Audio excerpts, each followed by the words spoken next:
Assalamualaikum warahmatullahi wabarakatuh. Selamat pagi semua. Kami kelompok 3 akan menjelaskan PPKN halaman 67 sampai 72. Berikut adalah nama anggota kami. Sound of the drum.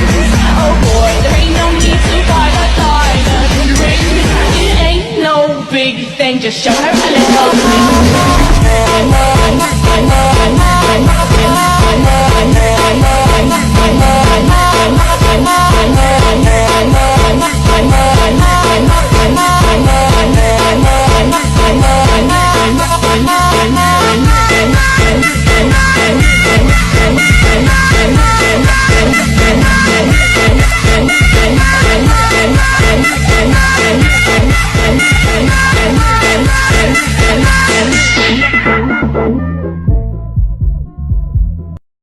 Yang pertama, melaksanakan prinsip-prinsip kedaulatan sesuai dengan Undang-Undang Dasar Negara Republik Indonesia tahun 1945. 1.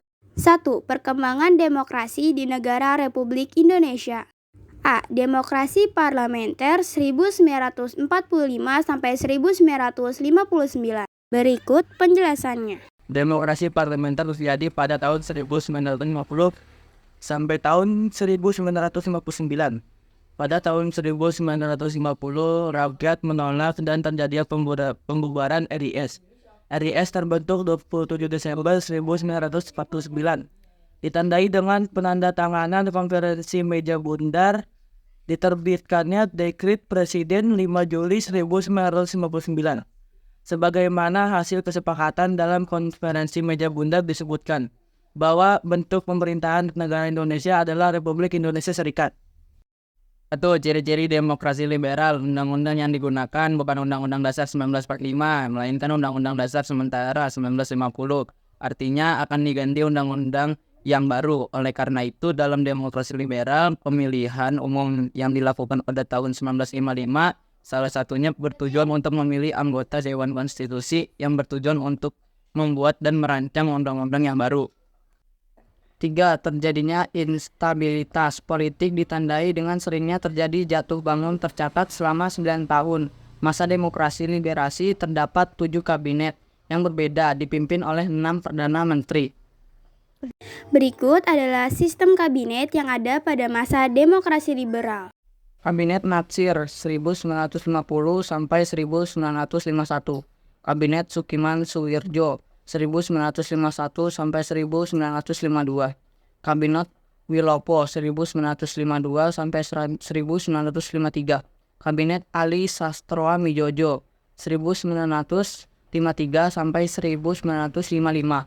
Kabinet Burhanuddin Harahap 1955 sampai 1956. Kabinet Ali Sastroamidjojo yang kedua 1956 sampai 1957. Kabinet Juanda 1957 sampai 1959. Berikut adalah isi dekret presiden yang dikeluarkan pada tanggal 5 Juli 1959. Isi dekret presiden yang dikeluarkan pada tanggal 5 Juli 1959 adalah 1. Pembubaran Badan Konstitusi. 2. Memberlakukan kembali Undang-Undang Dasar 1945 dan tidak berlakunya Undang-Undang Dasar Sementara 1950.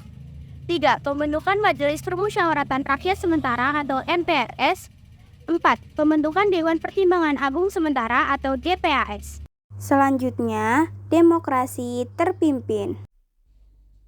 Demokrasi terpimpin adalah masa di mana sistem keputusan pemerintah berpusat pada kepala negara, yang saat itu dijabat oleh Presiden Soekarno yang berlangsung sejak dikeluarkannya Dekret Presiden 5 Juli 1959. Latar belakang dicetuskannya demokrasi terpimpin adalah 1. Banyak bermunculan gerakan separatis pada masa demokrasi liberal, sehingga menyebabkan ketidakstabilan bangsa. 2. Konstituante gagal dalam merumuskan UUD baru untuk menggantikan UUD sementara 1950. 3. Bayang terjadi pergantian kabinet, sehingga program-program tidak terlaksana dengan baik dan mengakibatkan pembangunan ekonomi terkendala. Untuk menegakkan demokrasi terpimpin, Presiden Soekarno membentuk lembaga negara baru berdasarkan Peraturan Pemerintah Nomor 13 Tahun 1959 yang disebut Front Nasional. Front Pancasila dipimpin oleh Presiden Soekarno dengan tujuan untuk memperjuangkan cita-cita proklamasi dan cita-cita dalam Undang-Undang Dasar 1945. Peristiwa penting demokrasi terpimpin. Yang pertama, perjuangan pembebasan Irian Barat. Yang kedua, gerakan 30 September 1965. Dan yang ketiga, Tritura atau Tri Tuntutan Rakyat. Tri Tuntutan Rakyat atau Tritura adalah 3 tuntutan kepada pemerintah yang diserukan para mahasiswa yang tergabung dalam Kesatuan Aksi Mahasiswa Indonesia atau KAMI. Latar belakang Tritura. Ketika gelombang demonstrasi menuntut pembubaran Partai Komunis Indonesia atau PKI semakin keras, pemerintah tidak segera mengambil tindakan. Keadaan negara Indonesia sudah sangat parah, baik dari segi ekonomi maupun politik. Harga barang naik sangat tinggi, terutama bahan bakar minyak atau BBM. Oleh karenanya, pada tanggal 12 Januari 1966, KAMI dan KAPPI melapori Kesatuan Aksi yang tergabung dalam Front Pancasila mendatangi DPR GR menuntut Tritura. Isi Tritura adalah yang pertama, pembubaran PKI beserta ormas-ormasnya. Yang kedua, perombakan Kabinet Dwi Kora. Dan yang ketiga, turunkan harga pangan.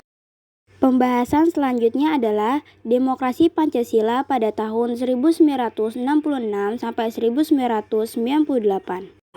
Pengertian demokrasi Pancasila. Demokrasi Pancasila merupakan sistem pemerintahan yang diarahkan oleh hikmat kebijaksanaan melalui proses musyawarah dan perwakilan yang didasarkan pada ketuhanan, kemanusiaan yang adil dan beradab, menyatukan Indonesia, dan bertujuan untuk mencapai keadilan sosial bagi seluruh rakyat Indonesia.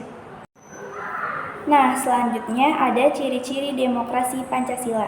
1. Perlindungan hak asasi manusia. 2. Pengambilan keputusan melalui musyawarah mufakat.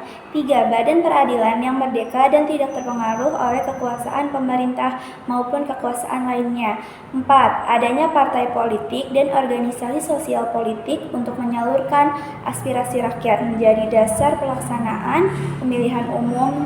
5. Kedaulatan berada di tangan rakyat dan dilaksanakan sesuai dengan Undang-Undang Dasar 1945. 6. Terdapat keseimbangan antara hak dan kewajiban. 7. Pelaksanaan kebebasan yang bertanggung jawab secara moral kepada Tuhan Yang Maha Esa, diri sendiri, masyarakat, dan negara. 8. Menjunjung tinggi tujuan dan cita-cita nasional. 9. Menerapkan otonomi daerah untuk membatasi kekuasaan legislatif dan eksekutif di tingkat pusat. 10. Pemerintah harus menurut hukum yang dijelaskan dalam Undang-Undang Dasar 1945, di mana Indonesia adalah negara berdasarkan hukum, bukan berdasarkan kekuasaan. 11. Pemerintah berdasarkan sistem konstitusi sebagai hukum dasar dan tidak bersifat absolutisme atau kekuasaan tidak terbatas. 12. Serta kekuasaan tertinggi berada di tangan rakyat. Nah, yang ketiga ada keunggulan demokrasi Pancasila. Salah satu keunggulan dari demokrasi Pancasila adalah hak asasi manusia yang dijunjung tinggi dalam berbagai aspek kehidupan masyarakat Indonesia. Dengan ini, masyarakat akan terjaga dari resiko peningkatan tindakan kejahatan sehingga tercipta kedamaian dan ketentraman dalam kehidupan yang majemuk seperti Indonesia. Prinsip demokrasi Pancasila. 1. Kedaulatan rakyat. Prinsip demokrasi Pancasila menekankan bahwa kekuasaan politik berada di tangan rakyat. 2. Kemanusiaan yang adil dan beradab. Demokrasi Pancasila menjunjung tinggi prinsip keadilan sosial, kesetaraan, dan perlindungan hak asasi manusia. 3. Persatuan Indonesia. Prinsip demokrasi Pancasila menekankan pentingnya membangun persatuan dan kesatuan dalam masyarakat yang beragam. 4. Kerakyatan yang dipimpin oleh hikmat kebijaksanaan dalam permusyawaratan perwakilan. Pembuatan keputusan politik dilakukan melalui musyawarah masyarakat dan lembaga perwakilan rakyat yang mewakili kepentingan rakyat. 5. Keadilan sosial bagi seluruh rakyat Indonesia.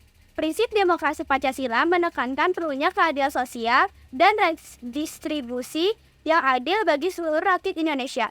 Demokrasi Pancasila bertujuan untuk menciptakan kesempatan dan kesejahteraan yang merata bagi seluruh lapisan rakyat. Berikut penerapan demokrasi Pancasila. 1. Pemilihan umum. Salah satu aspek penting dalam demokrasi Pancasila adalah pemilihan umum yang demokratis. 2. Sistem ketatanegaraan. Sistem politik di Indonesia didasarkan pada prinsip demokrasi Pancasila. 3. Partai politik. Partai politik memiliki peran penting dalam demokrasi Pancasila di Indonesia. Partai politik di Indonesia diatur oleh undang-undang dan berperan dalam mempengaruhi kebijakan publik, mengusulkan calon-calon pemimpin, serta menjadi wadah partisipasi politik bagi warga negara. 4. Mekanisme konstitusi publik. Demokrasi Pancasila didorong partisipasi aktif masyarakat dalam pengambilan keputusan. 5. Perlindungan hak asasi manusia. Demokrasi Pancasila di Indonesia juga menekankan pentingnya perlindungan hak asasi manusia. Udah, gitu aja. Jika sebelumnya demokrasi Pancasila tahun 1966 sampai 1998, maka sekarang demokrasi Pancasila masa reformasi 1998 sampai sekarang. Demokrasi Pancasila adalah sebuah konsep demokrasi yang memiliki landasan nilai dalam Pancasila, yaitu dasar negara Indonesia. Konsep demokrasi Pancasila merujuk pada sistem politik yang diterapkan di Indonesia, di mana demokrasi dijalankan berdasarkan prinsip-prinsip dan nilai-nilai Pancasila. Berikut ini karakteristik demokrasi pada periode reformasi. Yang pertama, pemilu lebih demokratis. Yang kedua, rotasi kekuasaan dari pemerintah pusat hingga daerah. Yang ketiga, pola rekrutmen politik terbuka. Yang keempat, hak dasar warga negara terjamin.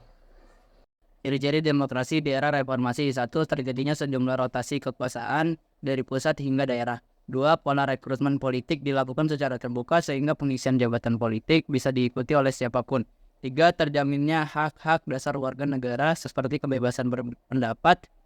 4. Adanya ketentuan presiden dan kepala daerah yang hanya bisa menjabat maksimal 2 periode. 5.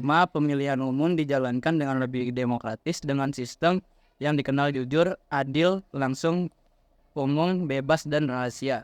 6. Sistem pemilu lebih demokratis dimulai pada 2004 dan 2005. Kepala daerah dipilih langsung oleh rakyat. 7. Kembalinya kebebasan pers sehingga menghidupkan kegiatan jurnalisme yang berdaulat. 8. Lahirnya banyak partai di Indonesia yang disebut dengan sistem multipartai. Dampak positif era reformasi. 1. Diterapkannya asas desentralisasi. 2. Menerapkan sistem yang otonom yang diharapkan bisa mengembangkan potensi yang terdapat di Indonesia. Dampak negatif era reformasi. 1. Menghambat perkembangan mobilitas di berbagai bidang. 2. Munculnya unjuk rasa karena adanya keterbukaan dan kebebasan dalam memberikan kritikan kepada pemerintah. Sekian presentasi dari kelompok 3. Terima kasih sudah menonton. Wassalamualaikum warahmatullahi wabarakatuh. Bye-bye. Apapun kan ku lakukan untuk